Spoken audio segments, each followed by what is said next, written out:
ABN Maharashtra में आपका खैर मकदम।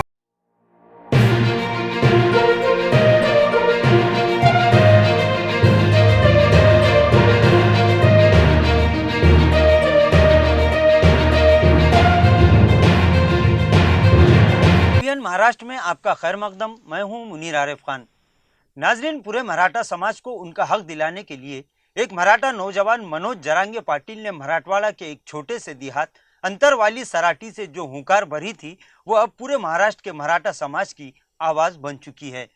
पिछले 2 महीनों से महाराष्ट्र में एक ही मुद्दे पर सियासत घूम रही है और वो है रिजर्वेशन का मुद्दा। वैसे तो मराठा समाज, मुस्लिम, धंगर और दीगर तबकात के लोग पिछले 30 सालों से इस मुतालिबे को पूरा करने की मांग कर रहे हैं। इन 30-40 सालों में हर 5 साल में एक मरतबा, यानी जब भी असेंबली या लोकसभा के इंतखाबात होते थे, ये मुतालिबा सुर्खियों में आ जाता था।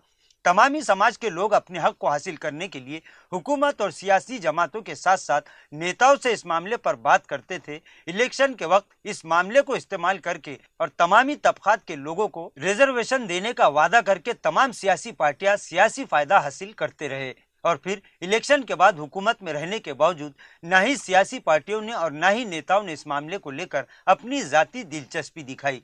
यही सिलसिला पिछले 30-40 सालों से यूं ही चल रहा है।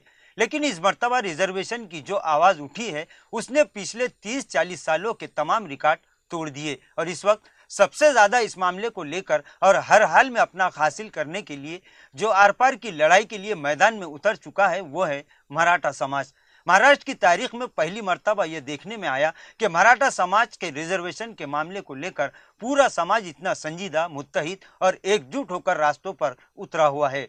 इस मामले को लेकर किसी तरह निपटाने के लिए मराठा समाज के आक्रोश को कम करने के लिए गुज़िश्ता महीने सराटी में हर पार्टी का नेता और हुकूमत में शामिल हर वो मंत्री और एमएलए जिसने कभी भी सराटी गांव की सूरत नहीं देखी थी, वो यहाँ आकर हाजिरी देने पर मजबूर हुआ था और किसी तरह इस मामले से हाथ छुड़ाने और इस मामले को वक्ती तौर पर ठंडा करने के लिए वजीर आला एकनाथ शिंदे, देवेंद्र फडणवीस और अजित पवार ने मराठा समाज से 30 दिन का वक्त मांगा था, लेकिन मराठा समाज की जानिब से हुकूमत को 40 दिन का वक्त दिया गया था और अब मराठा समाज की डेडलाइन खत्म होने में सिर्फ 40 घंटों से भी कम वक्त बचा है।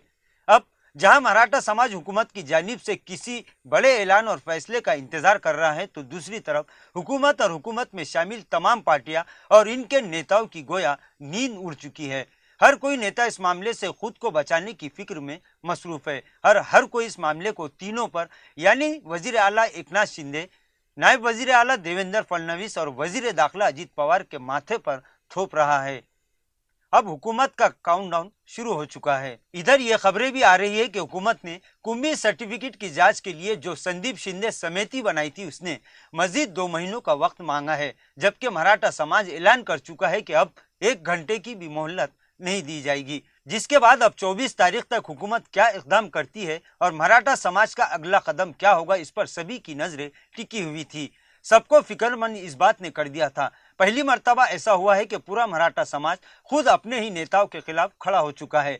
मराठा समाज का कहना है कि पिछले 30-40 सालों से महाराष्ट्र में जो भी हुकूमतें बनी, इनमें हर बड़े ओहदे पर, यहाँ तक कि वजीर आला, नायब वजीर आला और कई मंत्रियों में मराठा नेता शामिल थे। मराठा समाज की मेहनत और वोटों से हुकूमत के मजे उड़ाने वाले इन मराठा नेताओं ने मराठा समाज के लिए अब तक कुछ नहीं किया। आज भी महाराष्ट्र में जो ट्रिपल इंजन सरकार है, उसमें वजीर आला शिंदे मराठा, वजीर दाखिला मराठा, जितने मंत्री हैं इनमें सबसे ज्यादा मराठा समाज से ताल्लुक रखते हैं। लेकिन इसके बावजूद मराठा समाज का 30-40 साल पुराना मुतालिबा अब तक पूरा क्यों नहीं किया गया? और इसी बात को लेकर मराठा समाज ने जिस तरह महाराष्ट्र के 50 से ज्यादा गाँवों में नेताओं पर गाँवबंदी का आदेश लागू कर दिया है, वहीं अब मराठा समाज ने एक और बड़ा ऐलान करते हुए कहा कि अगर 24 तारीख तक मराठा समाज को इंसाफ नहीं मिला तो फिर तमामी मराठा एमएलएस को भी इसकी कीमत चुकानी पड़ेगी, क्योंकि अभी ही महाराष्ट्र के तकरीबन सैकड़ों गांवों में तमामी सियासी नेताओं के दाखिले पर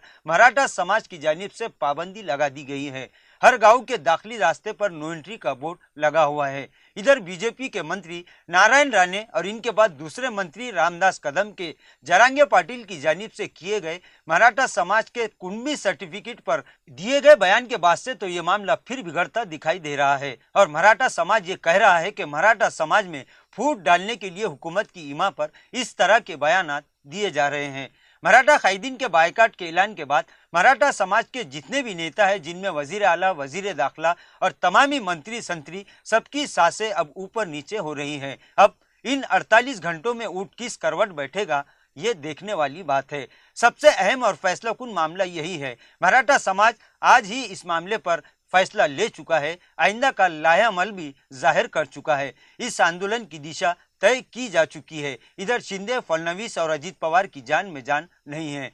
इन लोगों की बेचैनी बता रही है कि इन 2 दिनों में यह मामला हल होने की उम्मीद कम ही है, क्योंकि हुकूमत को कोई कानूनी रास्ता दिखाई नहीं दे रहा है कि किस तरह इस मामले को ठंडे बस्ते में दोबारा डाल दिया जाए। नाजरीन, इन 48 घंटों में चाहे जो भी हो, हुकूमत को फैसला तो करना ही है। आगे आगे देखिए कि होता है क्या, क्योंकि आज सराटी गांव में मनोज जरांगे पाटिल और मराठा समाज की एक अहम मीटिंग हुई, जिसके बाद प्रेस कॉन्फ्रेंस में 2 टोक अल्फाज में यह फैसला जाहिर कर दिया गया कि सरकार बहानेबाजी बंद करे। अब 1 घंटे की मोहलत भी सरकार को नहीं दी जाएगी।